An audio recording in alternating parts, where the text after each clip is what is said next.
My name is Dr. Dan Shapiro. I'm a Hodgkin's disease survivor, which is a lymphoma. I'm the chairman of the Department of Humanities at the Penn State College of Medicine. I'm also a clinical psychologist.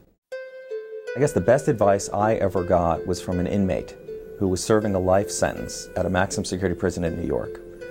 A guy named Ernest, who we developed this pen-pal relationship at one point.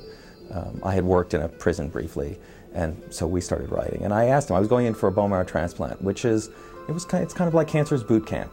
You know, before I'd had chemotherapy twice a month. Well, here I was going to get it 6 days in a row. You know, it's going to be a very challenging experience.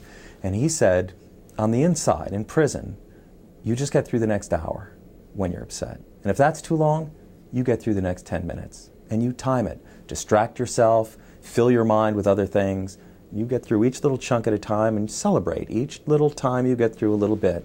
And I think that's how you get through the grindiest, hardest parts of this sort of experience. During this grindiest, hardest part of his cancer experience, Dan Shapiro had a steadfast ally by his side. My wife is a nurse practitioner of a bone marrow transplant program, the pediatric stem cell program here at Penn State Hershey.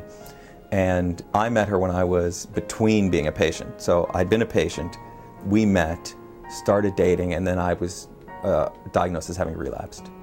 And she married me despite having seen lots of young folks die right after I'd relapsed, which is probably the most courageous thing I've ever seen anyone do.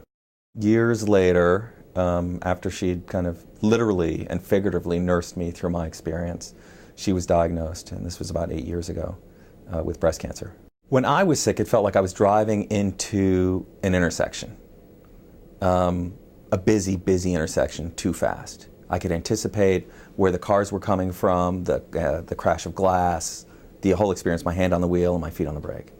Watching my wife go through it was like being 200 yards away, with her windows rolled up, watching her drive into an intersection. And it's a very different experience. For me, psychologically, that was more challenging than being the patient. We're in this together.